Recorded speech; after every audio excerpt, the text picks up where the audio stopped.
4학년 학생 여러분 안녕하세요. 이번 수학 시간에는 얼마나 알고 있나요? 내용을 같이 공부해 볼게요. 3단원 곱셈과 나눗셈에서 여러분이 공부했던 내용을 잘 알고 있는지 문제를 풀어보면서 확인해 보는 시간인데요. 수학 교과서 78쪽, 79쪽입니다. 이번 시간에는 수학 익힘을 풀 때와 같이 여러분이 두 페이지에 있는 내용을 먼저 풀어보세요. 그 다음 다 풀어본 다음 영상을 통해서 풀이와 정답을 확인해 보시기 바랍니다.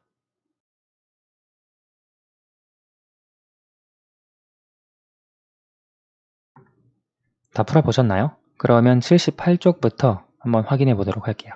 1번 네모 안에 알맞은 수를 써 넣으세요. 64 곱하기 7이 448이래요. 그러면 640 곱하기 7은 어떻게 되는가? 여기에 보면 7은 똑같죠? 그런데 곱하는 첫 번째 숫자가 64에서 640, 10배가 되었습니다. 그러면 곱셈의 결과도 10배가 되죠. 따라서 4480이 됩니다. 그러면 이 곱셈과 이번엔 아래에 있는 곱셈을 비교해 봅시다. 여기에서 보면 640은 똑같죠. 그런데 이번에는 달라진 것이 7, 이 70으로 바뀌었습니다. 즉 곱하는 수가 또 10배가 되었죠. 따라서 곱셈의 결과도 10배가 되겠죠. 그래서 44,800이라고 쓸 수 있습니다. 2번 347 곱하기 52 우리가 이와 같은 곱셈을 계산할 때 세로셈으로 먼저 1의 자리를 위에 있는 수와 곱해서 써주고요. 그 다음 10의 자리를 위에 있는 수와 곱해서 다음에 써주고 두 값을 더한다 라고 말했었죠. 자, 그래서 여기 처음에 들어갈 수는 347 곱하기 2입니다. 347 곱하기 2를 여기다가 계산을 하면 694가 되고요. 그 다음 아래 줄에는 347 곱하기 5가 아니라 50이죠. 이것이 10의 자리이니까요. 따라서 347 곱하기 50을 계산하면 347 곱하기 5 이것이 1735가 되거든요. 그런데 347 곱하기 50 곱하는 수가 10배가 되었으니까 17,350이 되겠죠. 이렇게 써줄 수 있고 두 수를 더해주면 18,044라고 쓸 수 있습니다. 사실 이걸 조금 더 구조화해서 간단하게 표현을 한 것이 여기에서 이런 0은 표현해주지 않아도 되었죠. 왜냐하면 이 자리에 표현을 하는 것은 항상 몇십을 곱하는 것이기 때문에 이 1의 자리가 항상 0이 되기 때문에 사실상 347 곱하기 5를 계산해서 자릿수를 10의 자리부터 표현을 해주면 되었습니다. 다 공부했던 내용이고요. 2번 계산해 보세요. 372 나누기 43이 있습니다. 먼저 이 43이 372에 몇 번 정도 들어갈 수 있는지 짐작을 해 주어야 하는데요. 37 안에는 못 들어가요. 그렇죠? 그러면 이 전체를 한 번에 생각을 해 주어야 하는데 43 선생님이 생각할 때는 9번 정도 들어갈 수 있을 것 같아요. 짐작을 해보면 39, 27, 49, 36, 387, 넘어갔네요. 넘어가면 안 되죠. 따라서 몫을 하나 줄여서 8로 생각을 해줍니다. 38에 24, 48, 32 해서 344가 되고요. 그때 남은 수가 28이 됩니다. 43보다 작기 때문에 나머지가 되겠죠. 그래서 몫은 8, 나머지가 28이 됩니다.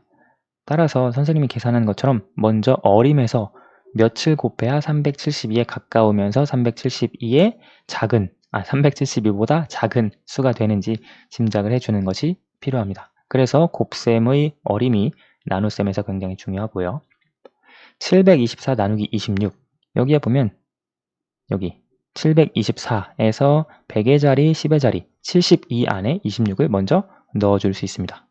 먼저 생각을 해줄 것은 사실 26에 몇 10을 곱해서 724에 가까워지는지를 생각을 해주는 거였죠. 만약에 26에 30을 곱했다. 30을 곱했다면 780이 되거든요. 780이 되면 넘어가니까 안 돼요. 따라서 20 정도만 곱해주어야 합니다. 20을 곱하면 520이 되죠. 그런데 우리가 이런 식으로 전부 다 쓰지 않고 20이라고도 표현하지 않고 2 그리고 여기도 520이 아니라 이렇게만 표현하기로 했습니다. 왜냐하면 이것이 반복적으로 표현하는 내용이니까 너무 필요 없는 부분을 다 쓸 필요가 없기 때문에 그렇습니다. 따라서 72 빼기 52처럼 보이죠? 이것을 계산하면 이렇게 204가 됩니다. 그러면 이번엔 204 안에 26이 몇 번 들어갔는가? 26이 며칠 곱해야 204보다 작으면서 204에 가장 가까운가? 이번엔 7 정도로 어림을 해보면 6, 7에 42, 2, 7, 14, 182가 되고요. 나머지가 22가 되겠네요.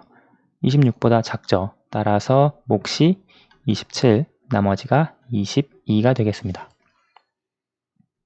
3번, 잘못 계산한 곳을 찾아 바르게 계산해 보세요.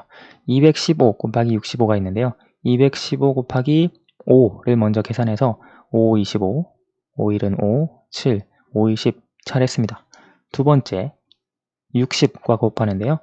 5, 6, 30, 1, 6, 9, 6이 12 썼는데 여기까지 1290은 잘 계산했는데 사실 이것은 215와 6을 곱하는 것이 아니라 10의 자리에 있는 6과 곱하는 거죠.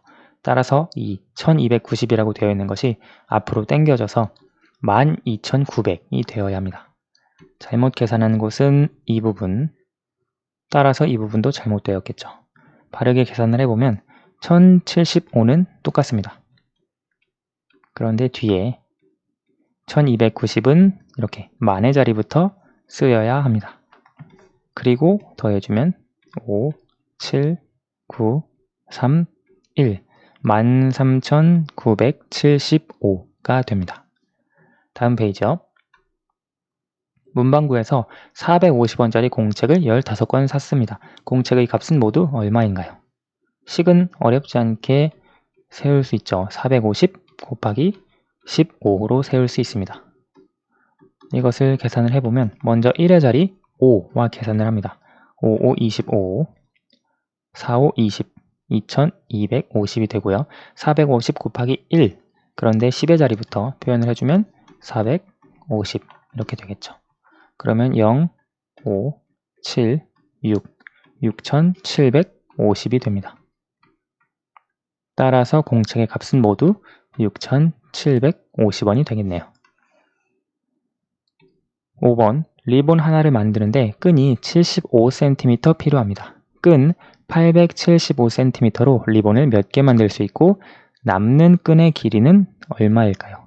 우리가 이것은 나눗셈 형태로 표현해 줄 수 있죠. 875에서 75를 빼면 몇 번이나 뺄 수 있을지 그것을 나눗셈으로 우리가 공부했잖아요. 따라서 875 나누기 75라고 쓰면 여기에서 나오는 목, 이것이 몇 번 뺄 수 있다. 즉 리본을 몇 개 만들 수 있다. 그것이고요. 이때 나오는 나머지가 남는 끈의 길이가 됩니다. 그렇죠? 계산을 해볼게요. 875 나누기 75를 계산을 합니다. 75에 몇 10을 곱해야 875가 되는지 20은 넘어가죠. 10만 곱해도 750이니까 먼저 10을 곱합니다. 75 곱하기 1 하면 75가 되고요. 남는 것이 12, 사실 120, 그리고 1의 자리 내려오면 125. 이번에 75가 125에 몇 번 들어가는지 한 번 들어가죠. 따라서 75가 되고요. 나머지가 50이 됩니다. 50이 75보다 작기 때문에 이 나눗셈은 몫이 11, 나머지가 50이 됩니다.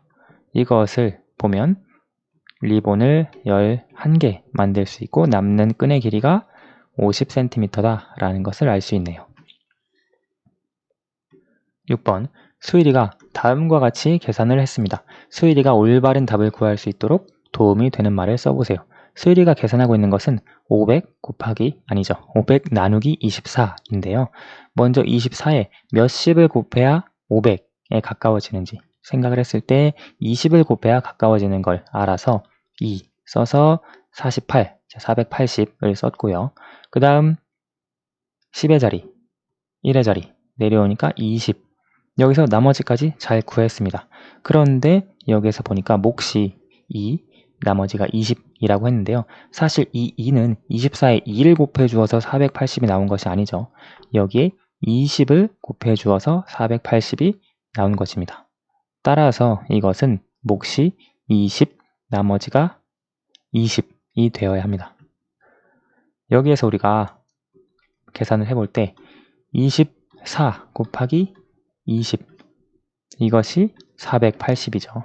여기 480이 되기 위해서요. 그렇죠? 이것이기 때문에 몫이 20인데 1의 자리에 0을 쓰지 않았다. 이렇게 쓰면 수일이에게 도움이 될 수 있습니다. 그렇죠? 그래서 우리가 이런 식으로 이번 단원에서 배운 내용을 문제를 풀어보면서 복습해 봤습니다. 오늘 수학은 여기까지 하겠습니다. 감사합니다.